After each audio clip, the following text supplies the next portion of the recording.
Hi friends, இப்போ பாருங்கள் சிம்பிளான டிசைன் பார்க்க போகிறோம். கேன்வாஸ் தனியாக எடுத்து வச்சிடலாம். லைனிங் கிளாத், மெயின் கிளாத் இதோட அளவுகள் பார்த்துடலாம். தச்சு படிமான தையல் போட 1 இன்ச்சும், ப்ளவுஸோட ஹைட்டு 15 இன்ச்சு, கழுத்து அகலம் 2.5 இன்ச்சு, ஷோல்டர் 3.25, ஆம்கோல் 6 இன்ச்சு, மார்பு சுற்றளவில் ஒரு பகுதி 10 இன்ச்சு, தையலுக்காக ஒரு 1.5 இன்ச்சு, பின்கழுத்து உயரம் 10 இன்ச்சு. இப்போ இந்த பகுதியை நம்ம தனியாக எடுத்து வச்சிடலாம். நம்ம நெக்கோட ஷேப் கேன்வாஸில் தான் கட் பண்ண போகிறோம். இதோட அகலம் பார்த்திங்கன்னா 2.5 இன்ச்சு எடுத்துக்கலாம். உயரம் பார்த்திங்கன்னா 10 இன்ச்சு எடுத்துக்கலாம். கேன்வாஸை இது போல் 2ஆக மடிச்சுக்கணும். இந்த மாதிரி நம்ம பாக்ஸ் போட்டுட்டு இப்போ பாருங்கள், நம்ம ரஃப்பாக போட்டு பார்த்துக்கலாம். இப்போ நம்ம பாட் நெக்கை பயன்படுத்தி தான் தைக்க போகிறோம். எப்போதுமே பாக்ஸை விட்டு நம்ம வெளியில் அகலமாக போட்டால் தான் இந்த நெக்கோட ஷேப் நம்மளுக்கு அழகாக நீட்டாக கிடைக்கும். இதோட அகலம் பார்த்திங்கன்னா 1 இன்ச் அல்லது 3/4 இன்ச் அகலத்தில் நம்ம எடுத்துக்கலாம். சைஸை பொறுத்து அதோட அளவுகள் நம்மளுக்கு மாறுபடும். அவுட்லைன் பார்த்திங்கன்னா கரெக்டாக ஒரு 1 இன்ச் அகலத்தில் நம்ம அவுட்லைன் அதே ஷேப்லேயே நம்ம போட்டுக்கலாம். இப்போ இந்த பகுதி கரெக்டாக இருக்கனால இதை நம்ம கட் பண்ணி எடுத்துக்கலாம்.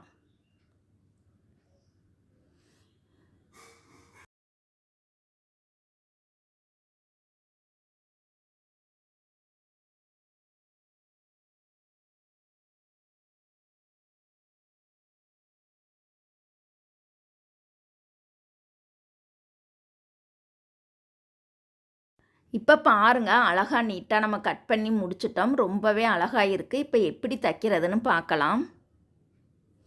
இப்போ பாருங்கள், நம்ம ப்ளவுஸோட மெயின் கிளாத்தை தனியாக எடுத்து வச்சிடலாம். லைனிங் கிளாத்தை இது போல் தனியாக விரித்து வச்சுட்டு இதோட சென்ட்ரு பகுதியில் நம்ம வெட்டிய கேன்வாஸ் பகுதியை கரெக்டாக சென்ட்ரு பண்ணி வச்சுக்கலாம். கழுத்தோட அகலம் 2.5 5 இன்ச்சு வரும். அந்த 5 இன்ச்சு மாறாமல் இருப்பதற்காக நம்ம மார்க் பண்ணிக்கலாம். மார்க் பண்ணிவிட்டு இது போல் பாருங்கள், அவுட்லைனில் இந்த மாதிரி நம்ம உள் லைன் அப்படியே கேன்வாஸை ஒட்டியே நம்ம லைன் போட்டுக்கலாம். நழுவாமல் இருக்க அங்கனங்கன நம்ம பின் குத்திக்கலாம். இப்போ பின் குத்தி முடித்ததுக்கப்புறம் உள் லைன் பாருங்கள், ஒரு நூல் கேப்பில் நம்ம தையல் போட்டுக்கலாம். ஒரு நூல் கேப்பில் கேன்வாஸ் மேலே நம்ம தையல் போட்டுக்கலாம்.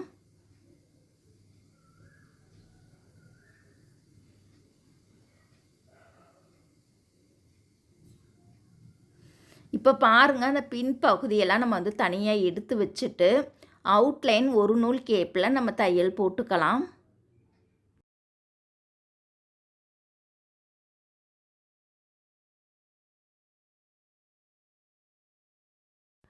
இப்போ இதோட நூல் பீஸரை தனியாக கட் பண்ணிக்கலாம். இப்போ ப்ளவுஸோட மெயின் கிளாத்தை இது போல் விரித்து வச்சுக்கலாம். நல்ல பக்கம் மேல் நோக்கி வர்ற மாதிரியும், நல்ல பக்கத்தில் நம்ம தச்சு வச்சுருக்கக்கூடிய லைனிங் கிளாத் பகுதியை இது போல் கரெக்டாக சென்ட்ரு பண்ணி வச்சுட்டு உள் ரவுண்டாக அந்த முன்னாடி போட்ட தையல் மேலேயே நம்ம தையல் போட்டுக்கலாம்.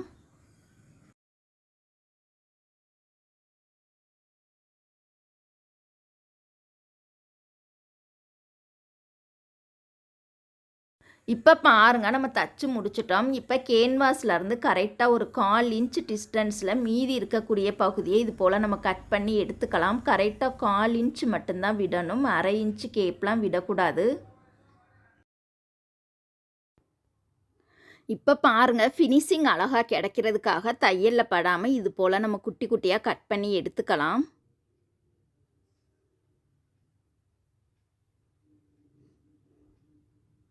இப்போ இந்த லைனிங் கிளாத்தை உள்பக்கமாக நம்ம தள்ளி விட்டுட்டு பாருங்கள், நெக்கோட ஷேப்பை கரெக்டாக அழகாக நீட்டாக நம்ம எடுத்து விட்டுக்கலாம். இப்போ ஒட்டுலே ஓரத்தில் அழகாக நம்ம படிமான தையல் போட்டுக்கலாம். இந்த படிமான தையல் போடும் பொழுது தையல் பொடி தையலாக இருக்கணும். நார்மல் தையல்லையும் வைக்கக்கூடாது, பெரிய தையலும் வைக்கக்கூடாது, பொடி தையலாக இருக்கணும். அதே சமயம் அடியில் இருக்கக்கூடிய லைனிங் கிளாத் மேல் பக்கமோ சைடுலேயே தெரியக்கூடாது. அந்தளவுக்கு பொறுமையாக நம்ம தச்சு எடுத்துக்கலாம்.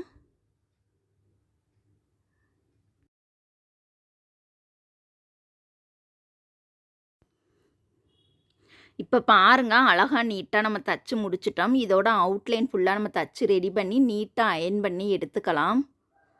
பாருங்க சுருக்கமே இல்லாமல் அயன் பண்ணியிருக்கோம். இப்போ நேர் பீஸில் பார்த்தீங்கன்னா 5 இன்ச் அகலத்தில் நேர் பீஸில் நம்ம கட் பண்ணிக்கலாம். நீளமான துணியாக கட் பண்ணிக்கலாம்.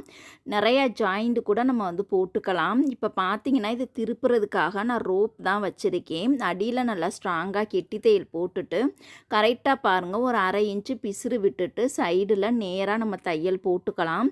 எப்போதுமே சும்மா தச்சு திருப்பினோம் அப்படின்னா டைம் கூடுதலாக இருக்கும். அதனால் வந்து இந்த ரோப்பை சென்ட்ரு பகுதியில் வச்சு நம்ம தைச்சோம் அப்படின்னா திருப்புறதுக்கு 1 நிமிஷத்துலேயே ஈஸியாக நம்மளால் திருப்ப முடியும்.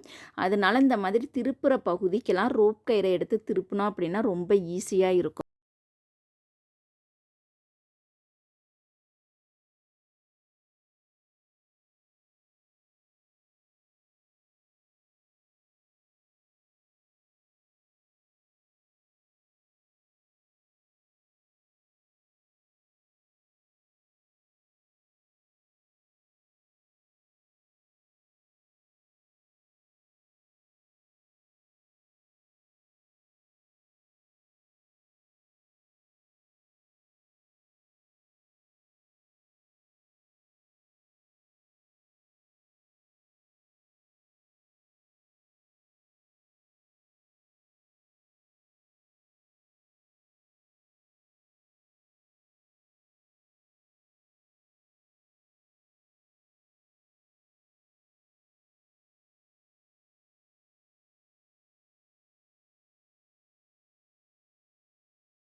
இந்த மாதிரி பாருங்க. அடியில் பார்த்தீங்கன்னா ஒரு 1/2 இன்ச்சு அந்த 3/4 இன்ச்சு அகலத்தில் வந்து நம்ம வந்து மடிச்சுக்கலாம். மேலே அகலம் பார்த்தீங்கன்னா நம்மளுக்கு வந்து ஒரு 1/2 இன்ச்சு வர்ற மாதிரி அந்த மடிப்பில் வந்து மடிச்சுக்கலாம். இது போல் வந்து வரிசையாக இந்த மாதிரி மெத்தடில் வச்சே சென்ட்ரு பகுதியில் தையல் வரணும்.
இதுக்கு அடுத்து நம்ம தச்சு வச்சுருக்கக்கூடிய அந்த ஃப்ரீல் பகுதியை வச்சு நம்ம தைக்க போகிறோம்.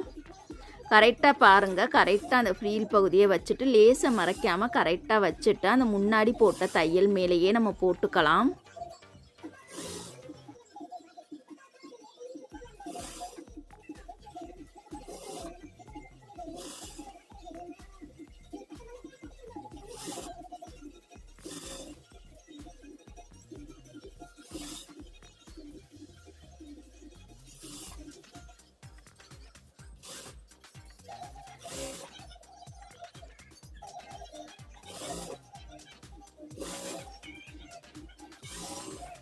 இப்போ மீதி இருக்கக்கூடிய அந்த எக்ஸ்ட்ரா பீஸரை நம்ம கட் பண்ணி எடுத்துடலாம். இப்போ பாசி எப்படி தைக்கிறேன்னு பார்க்கலாம். இப்போ ஊசியில் பாருங்கள், துணிக்கு மேய்ச்சா இருக்கு.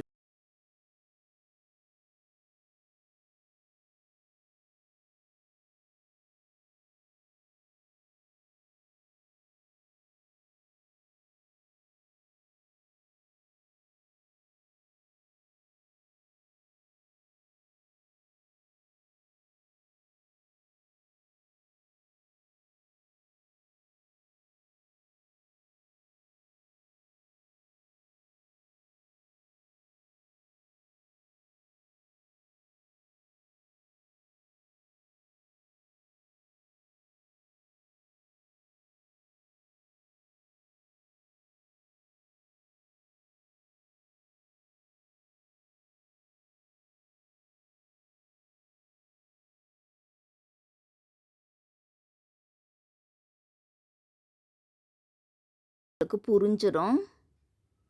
மூணாவதாக குத்தும்போது பாசியை கோர்த்துட்டு திருப்பி டபுள் நாட் போட்டுட்டு ஊசியில் பாருங்கள் ஒரு 3 முறை சுற்றுனீங்க அப்படின்னா நம்மளுக்கு வந்து நாட் விழுந்துடும்.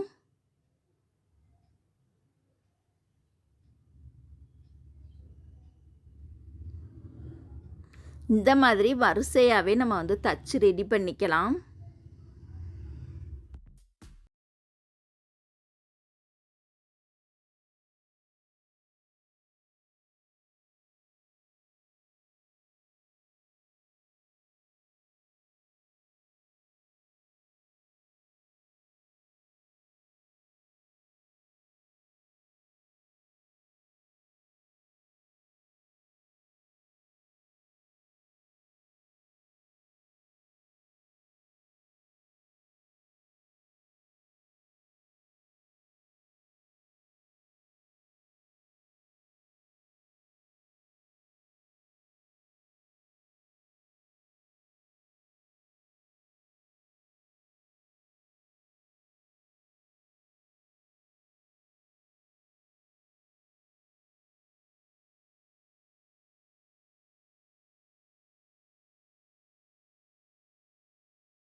இருக்கக்கூடிய நூலையுமே நல்லா இறுக்கி விட்டுட்டு இப்போ பாருங்கள் ஒரு 3 முறை வந்து நம்ம முடிச்சு போட்டுக்கலாம். டைட்டாக இறுக்கி விட்டுட்டு முடிச்சு போட்டோம் அப்படின்னா நம்மளுக்கு வந்து அழகான ஃப்ளவர் ஷேப் வந்து கிடச்சிரும்.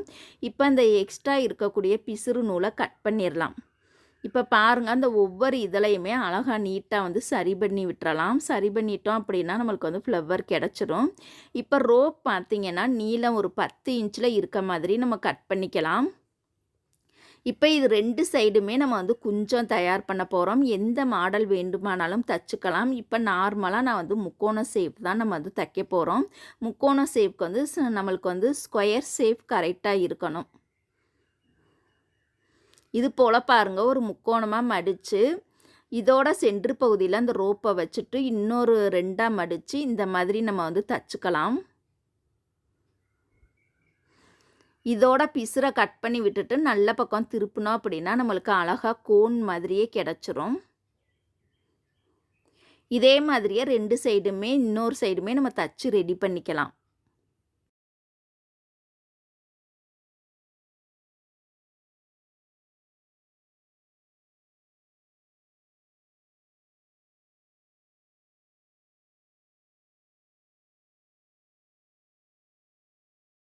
இப்போ 2 சைடுமே குஞ்சம் ரெடி பண்ணிட்டோம். இப்போ மேலே பார்த்தீங்கன்னா ஒரு குட்டி ரவுண்டு மாதிரி வச்சுட்டு இந்த இடத்துல ஒரு கெட்டி தையல் போட்டுறலாம். இது சும்மா நம்ம வந்து அழகுக்காக தைக்கிறது தான். இப்போ ப்ளவுஸோட சென்ட்ரு பகுதியில் நம்ம கரெக்டாக வச்சுக்கலாம்.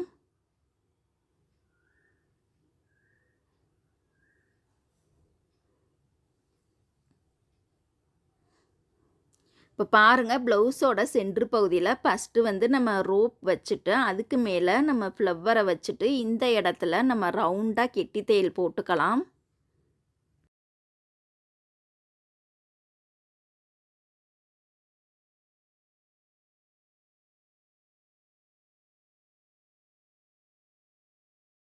இதோட நூல் பீஸரை நம்ம வந்து கட் பண்ணி எடுத்துக்கலாம்.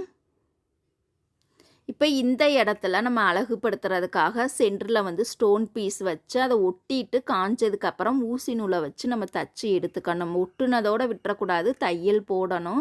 ஊசி நூலை வச்சு நம்ம தச்சுக்கணும். இப்போ பாருங்கள் அயன் பண்ணி நீட்டாக எடுத்ததுக்கப்புறம் அழகாக இருக்குது. ட்ரை பண்ணி பாருங்கள். இப்போ பார்த்தீங்கன்னா இந்த டிசைனோட தையக்கூலி பார்த்துடலாம். லேஸ் பார்த்தீங்கன்னா 1 மீட்டர் 10 ரூபா. கேன்வாஸ்க்கு நம்ம 20 ரூபா சேர்த்துக்கலாம். பாசி பார்த்தீங்கன்னா 40 ரூபா. ஆரி ஒர்க்குக்கு பயன்படுத்தக்கூடிய பாசி 40 ரூபா. ஜாஸ்மின் கிளாத் பார்த்தீங்கன்னா 1/2 மீட்டர் கண்டிப்பாக நம்மளுக்கு தேவைப்படும் 80 ரூபா. ஸ்டோன் பீஸ் பார்த்தீங்கன்னா இந்த நடுவில் உள்ளது 10 ரூபா நம்மளுக்கு.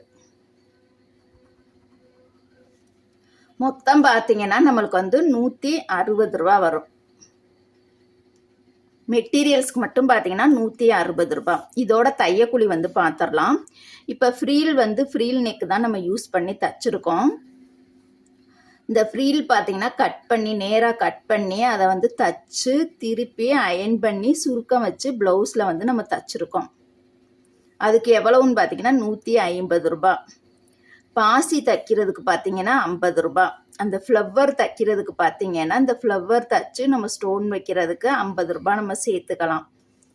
லேஸ் வந்து நான் தையக்கூலி வந்து நான் சேர்க்கலை, அதை இது கூட நம்ம வந்து சேர்த்துக்கலாம். மொத்தம் பார்த்தீங்கன்னா 250 ரூபா வருது. இப்போ இது பார்த்தீங்கன்னா ப்ளவுஸோட தையக்கூலி 250, மெட்டீரியல்ஸ்க்கு பார்த்தீங்கன்னா 160, நம்ம டிசைனோட தையக்கூலி பார்த்தீங்கன்னா 250. மொத்தம் பார்த்தீங்கன்னா 660 ரூபா வருது. 10 ரூபாயை லெஸ் பண்ணி நம்ம வந்து ரவுண்டாக 650 ரூபாயாக நம்ம வந்து சேர்த்துக்கலாம். இன்னும் ஒரு சில இடத்துல எல்லாம் பார்த்தீங்கன்னா இந்த நெக் டிசைனுக்கு ரேட்டு கூட தான் வரும். ஒரு சில ஏரியாவில் கம்மியாக வரும், ஒரு சில ஏரியாவில் கூட வரும். இப்போ நான் போட்டிருக்க கணக்கு பார்த்தீங்கன்னா கரெக்டான அளவு. Okay, thank you.